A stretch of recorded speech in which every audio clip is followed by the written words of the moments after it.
नमस्कार, मैं भानु शर्माली, आपका हृदय से बहुत बहुत स्वागत। राहु और केतु गोचर करने जा रहे हैं तुला राशि और तुला लगन वालों पर किस प्रकार से प्रभाव देगा। यह बहुत ही महत्वपूर्ण बन जाने वाला है, क्योंकि राहु छठे भाव में बहुत ही सुंदर परिणाम देता है, बहुत ही अच्छा रिजल्ट देने वाला है। उससे पहले एक राहु के बारे में और केतु के बारे में जान लेना ठीक रहेगा। राहु और केतु एक छाया ग्रह है, इनका भौतिक अस्तित्व नहीं। यही कारण है कि इनको गोचर की पद्धति में सम्मिलित नहीं किया गया, तो भी ज्योतिष में और इसका अपने व्यवहारिक जीवन में इसका प्रभाव अवश्य पड़ता है। एक प्रसिद्ध लोकोक्ति भी है, शनिवत राहु कुंजवत केतु। से शनि के जैसा राहु परिणाम देता है और मंगल के जैसा केतु। यह याद कर लेने से राहु और केतु का गोचर एक मानसिक विकृति,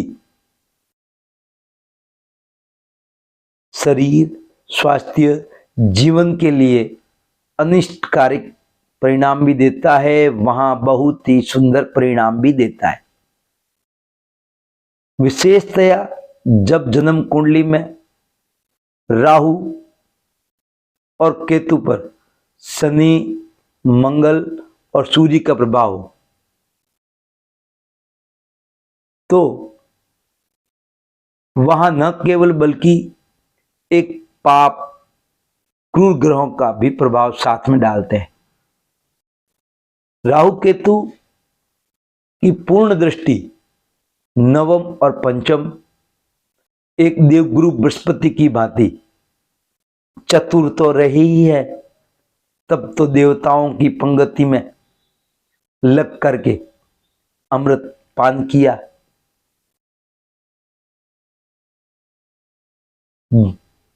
तो इसके कारण से राहु की स्थिति अगर अच्छी बन जाए, आपकी जन्म कुंडली में राहु की मूल कुंडली में राहु की स्थिति अच्छी है, आपकी दशा अच्छी चल रही है, प्रति अंतर्दशा अच्छी चल रही है, तो नो डाउट सट्टा, लॉटरी अचानक से बहुत से लाभ राजयोग करवा देती है। और छठे भाव में बिल्कुल ही अच्छे परिणाम प्राप्त होते ही है। देवताओं जैसी इनमें एक रहस्यात्मक ग्रह है ये, तो देवताओं जैसी इसमें चतुराई, आशीर्वाद भी प्राप्त है।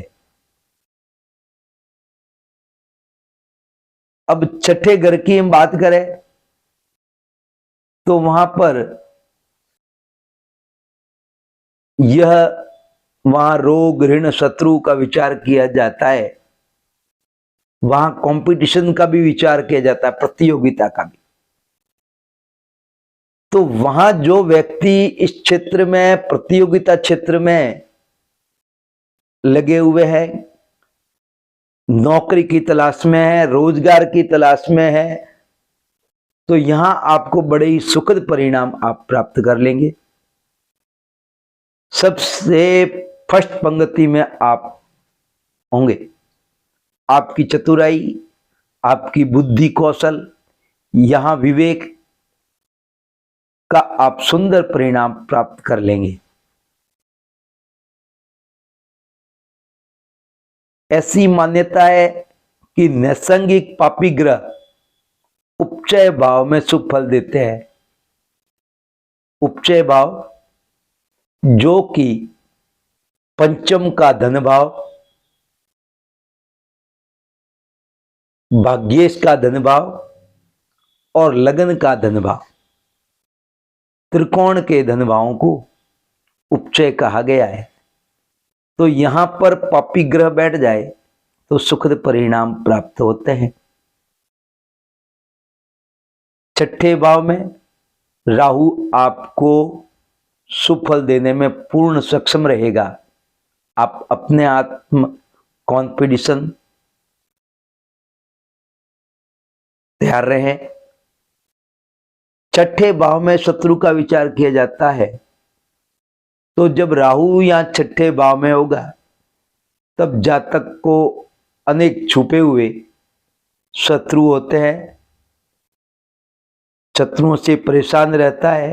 लेकिन छठे भाव में स्थित राहु के कारण जातक अपने शत्रुओं को नष्ट करने में और उनसे संघर्ष करने में बिल्कुल सक्षम रहेगा और विजय श्री प्राप्त करेगा।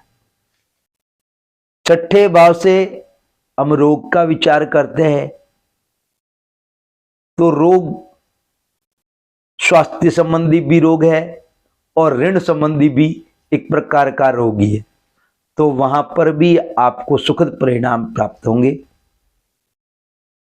आप अगर कोई विभिन्न प्रकार की बीमारियों से ग्रसित है तो रोग मुक्ति की स्थितियां आपके लिए रहेगी। वहीं कुछ स्थिति में पाइल्स या आंतों में अल्सर जैसी समस्या से आप हो सकती है, दांतों की बीमारी हो सकती है, कहीं से विष से संबंधित खतरा हो सकता है। अगर आपकी जन्म कुंडली में राहु की पोजीशन अच्छी नहीं है और दशा अच्छी नहीं चल रही है, अंतर्दशा अच्छी नहीं चल रही है, तो आपकी मानसिक स्थिति में कुछ प्रभाव कम प्राप्त होंगे, स्थिति अच्छी नहीं रह सकती है। नकारात्मकता का,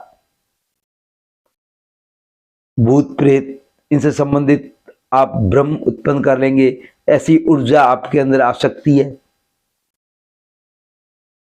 कोई मानसिक तनाव या बीमारी जैसी स्थितियां भी बन सकती है। अगर आपकी जन्म कुंडली में स्थिति अच्छी नहीं है और आपके गोचर की स्थिति देखी जाए तो आपके लिए बड़ी सुखदपूर्ण है। कुछ प्रभाव आपकी जन्म कुंडली का और दशा का और दशा के अंतर्गत अंतर्दशा का भी प्रभाव पड़ता है। छठे भाव में राहु मानसिक रूप से मजबूत भी होता है, स्वास्थ्य भी अच्छा रहता है।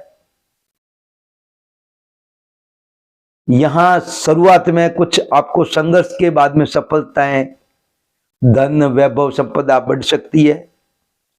यहां से छठे भाव में बैठा राहु आपके पंचम भाव आपके दशम भाव कर्म भाव को देखेगा, तो वहां या आपके ये आइडिया थॉट बड़े ही सफलता दिलाने वाले रहेंगे। वहीं आप खर्चों पर भी कुछ नियंत्रण रखें। साथ ही विदेश से संबंधित आपके जाने के विचार है, आप अपने गंतव्य स्थान पर, सरकारी क्षेत्र में गंतव्य स्थान पे जाना चाहते हैं, तो यह स्थितियां आपके लिए बन रही है। वहीं एक्सपोर्ट इंपोर्ट, विदेशी कार्यों से संबंधित क्षेत्र में अच्छे योग बन रहे हैं।